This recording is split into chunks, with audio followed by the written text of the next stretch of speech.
We'll get to William Thomas later, but now let's get started with Eagles insider himself, Dave Spadaro. Dave, how you doing, man? Hey guys, how are you this weekend? How could we be better? It's divisional round of the playoffs, Oh, come and the Eagles are on. playing. Dave, let's start with the fact that Jason's nervous. I'm always nervous. That has nothing to do with the Eagles playing. I would call it probably a healthy nerves. Yeah, I think it's probably very healthy nervous. Jeff would say No, it's not healthy. not if you saw Jason. It's not Jeff healthy. would say it's not healthy. But talk to us about the atmosphere down there this week. It's the third time these teams are going to play in 42 days. Eagles coming off a week off, rested as much as they can. What's the feeling down there around the team? Yeah, it's been a really positive feeling. The energy's been great. I mean, as expected, and the practices have been really crisp. And I think it's very positive to get Lane Johnson back and to have Jalen Hurts performing at a high level in practice. So, yeah, it's been a great atmosphere, and I think everybody's just really ready to go. Well, I mean, I guess that's the number one concern for people is Jalen Hurts, and is his throwing shoulder ready to roll? Yes. I think it is. I don't think – look, I mean, who knows what's going to happen in the game, but he's not on the injury list. It's really – I don't think it's the issue of throwing the ball. Is he going to run the ball? Is he going to run when there's opportunities to run? I think the answer will be a resounding yes. And, look, you just hope that he does what he should do even if he were not on any injury list ever. Don't take on defenders. Get down, run out of bounds, avoid big hits. I think that's the mission. And but going into this, he's not on the injury list. Is he 100%? I don't know that. How close is he to 100%? I don't know that. But there are no concerns. There are no excuses. He is ready to go. Jalen Hurts is ready to play like Jalen Hurts. Yeah, see if I were a Jalen Hurts fan, that would be my biggest concern right now. Is Jalen Hurts going to forget just the physical part of it? Is he over the mental hurdle of it, or is he going to be a guy that's going to slide too early, or can the Giants defend the middle of the field because they know that he's going to try to run out of bounds instead of trying to go up the middle? I don't think there's a concern. I don't know. This is the playoffs, okay? I mean, he's not going to run out of bounds if he's got a 20-yard gain up the middle. If they blitz and there's a run lane, I believe he will run the football. I believe that there will be you will not notice a difference with Jalen versus him now or whether he was injured. I think you'll see Jalen Hurts be Jalen Hurts. Let's look at the defensive side of the ball. The Giants have the fourth best rushing attack in the NFL. The Eagles 16th best in terms of defending the run. Daniel Jones, in terms of containing him and Saquon Barkley, what are your thoughts on how you think the team's going to try and approach them as they go into this week? Yeah, I think they had a really good approach in Week 14. They overwhelmed the Giants' offensive line. They pinched off the edges. Jones had 4 carries, 26 yards. Barkley, I think they were kind of saving him for the Washington game the next week. So, that was kind of the focus for the Giants. And that's really, to me, the really, really interesting chess match here. Giants clearly want to get Jones out of the pocket. 78 yards rushing last week. Playoff record for quarterbacks. Huge part of the win over the Minnesota Vikings. So how do the Eagles kind of limit that? And I don't necessarily think there'll be a specific spy, but you might see times where they spy Jones. I think you play aggressive coverage on the back end, you mix things up, and you win with 4-man pass rush. And I think the Eagles really feel like they have a large advantage, particularly on the right side of the Giants' offensive line where Evan Neal, the rookie, is there. He's been really up and down all season. They've gotten good play from Andrew Thomas on the left side, but I think the Eagles feel like they've got a big advantage up front, and I think they will look to take advantage of it. This is a team that had 70 sacks in the regular season, a league-best 70 sacks. I think they feel they match up very well against the Giants, and the game on Week 14 would certainly serve as evidence of that. Yeah, 77 of those 70 sacks came in that Week 14 game. Yes. And you mentioned the right tackle, Neal over there. Hassan Reddick going up against him is can he collapse the pocket and give them no time to set anything up? You look at the turnovers for the team. The Eagles are tied for 4th in the league in turnovers at 27. The Giants don't really give the ball up. That sort of is a game changer in the game. What do you expect to see out of the aggressiveness of the defense in terms of rushing, bringing extra pressure, or kind of sitting back and playing coverage? Yeah, no, I think you don't have to. I don't think you really think. I mean, you certainly at times will show some extra pressure, but with a 4- and 5-man pass rush, I think the Eagles feel like they can get home. They've done it all season. Yeah, I just don't feel like there's a need to look. The two biggest statistics in the Eagles' defensive repertoire are do not give up big plays, and they are defined as 10-yard runs and 16-yard passes and larger, and take the football away. And they were really doing a great job taking the football away until these last 5-6 weeks when C.J. Gardner-Johnson was out, Avonte Maddox has been out. So C.J.'s back. He'll play base, safety, nickel, cornerback. That's a great relief. Ball hawk. But certainly the Eagles have not taken the football away at the rate they did in the first 11, 12 games of the season. So that is something they must get better at if they want to win the Super Bowl. But I don't think you need to junk things up, man. I mean, look, I think you just play defense. This defense led the league in pass defense, among the league leaders in points allowed, second in the league in yards given up. I know how Eagles fans are with the blitz, and they don't want to see. Nobody wants to see an 83-yard, drive, 15 plays to open things up. So I don't think you let the Giants dink and dunk it down the field. So there's a bit of aggressiveness from that standpoint. But otherwise, there's really no need to reimagine the Jonathan Gannon defense. Just go out there, win your battles, be sound, play great football, and be a better football team. The Eagles are a better football team.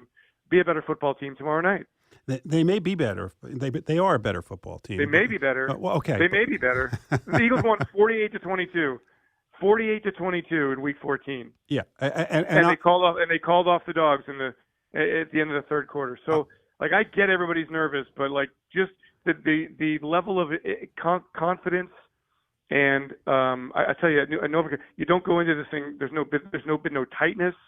You go in there and you play aggressive Eagles football. Yeah, you dictate to the New York Giants. And luckily, the Eagles fans are not on the field, because what I was about to say was that even though the Eagles on paper are much better than the Giants, and you look at the Giants receivers, they've improved over the season, but they're not great.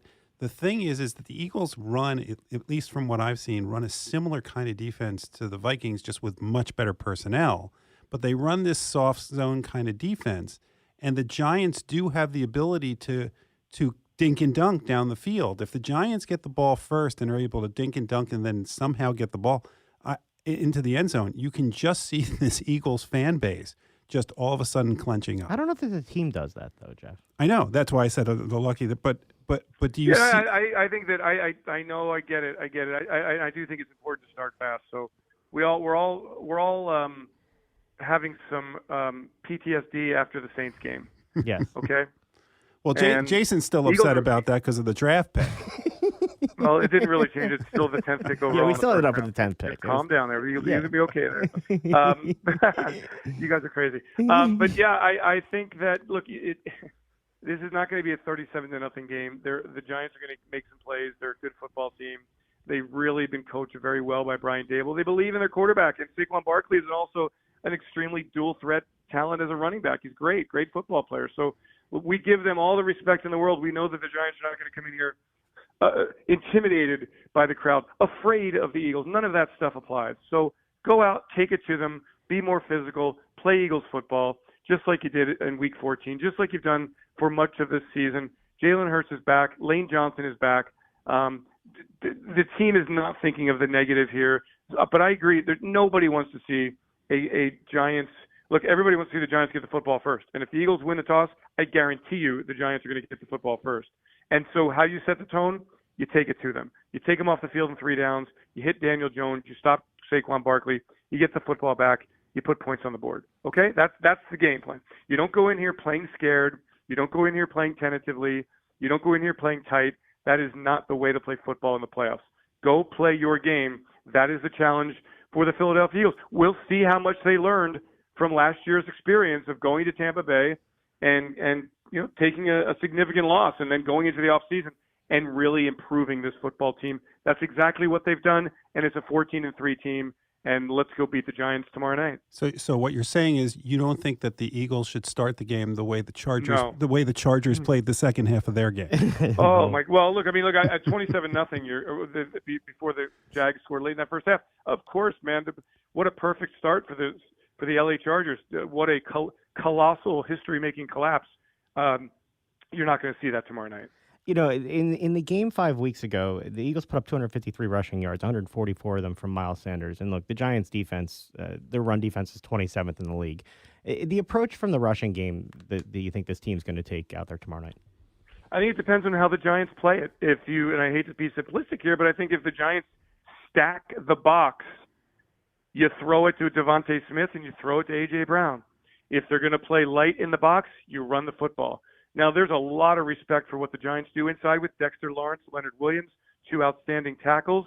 And Lawrence has been just dominant in recent weeks, so that is certainly something to consider. He's got a huge size advantage over Jason Kelce. He plays that zero technique right over the center. That is a matchup to watch. And it's a difficult matchup for Jason Kelce. But, I mean, do you think Kelsey's going to back down? He made his fifth Pro Bowl, right? So a fifth All-Pro. So I just, the Eagles match up in so many, and they're so versatile. Look, to me, the key is don't turn the football over. Score touchdowns in the red zone. If the Eagles had done what they did all season in Week 18, if they had scored touchdowns in it, nobody would be nervous here. No, not at all. The Eagles were 1 of 5, and they were 1 of 5 in the red zone with a quarterback who was not going to run and not going to jeopardize himself.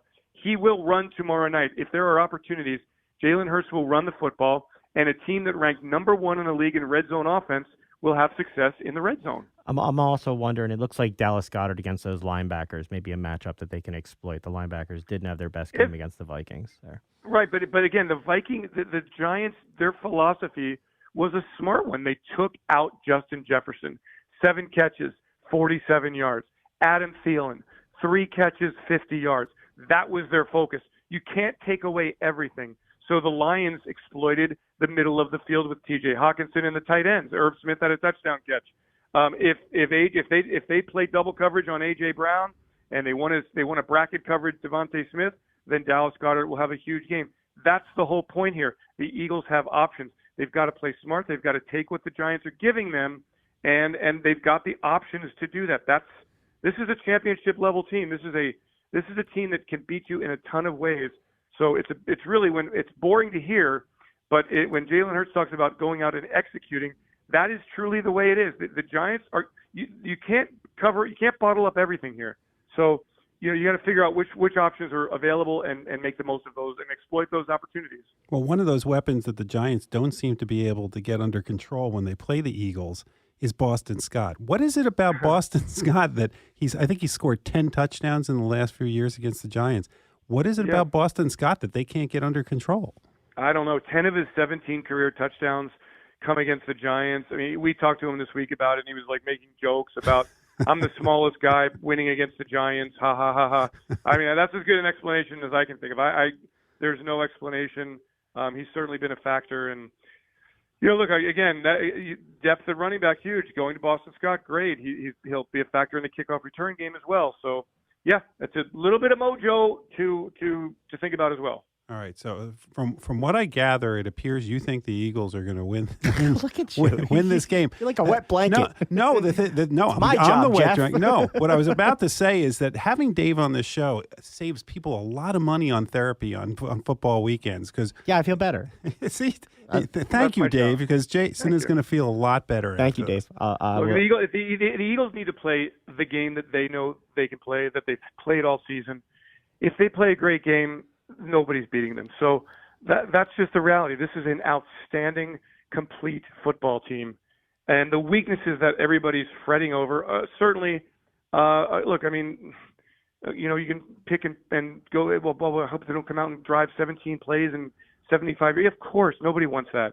But they've shown throughout the season that they're just a really outstanding football team. And they've got a quarterback who's terrific, who's an MVP player, a host of weapons. They're better than the Giants on both sides of the line of scrimmage. So just go play a really good football game. And I think, look, the Eagles have been prepared all week. The energy, again, is high, the concentration, focus. Everybody's just ready to go. So can't wait for this thing to start tomorrow night. How impressed are you at Jeffrey Lurie for once again identifying the right talent as a coach? If you look at these playoffs, you have Andy Reid and you have Doug Peterson, and now you have Nick Sirianni. How impressive has it been? You can throw out Chip Kelly. How impressive well, you don't has have it been? to. Every single coach Jeff Lurie has hired made the playoffs. has reached the playoffs. Yeah. So whatever it is, he knows how to identify leadership and and excellent strategists and people who are going to put a good coaching staff around him. So yeah, I mean, he's got a great eye for that, and dating back to the very first time he hired Ray Rhodes. So I mean, I can't all the way through. It's been extremely impressive, and it's just a terrific organization. Eagles are outstanding football team and should be for many years to come with all the draft assets and just the pieces they have in place. We'll have William Thomas on the show later to talk about that time too. Dave, I hope it's a great atmosphere tomorrow night down there. Can't wait to see your coverage. Thanks so much for always giving us some time to break it down and make us feel better about it all. Can you ask William Thomas about this commercial that's on TV?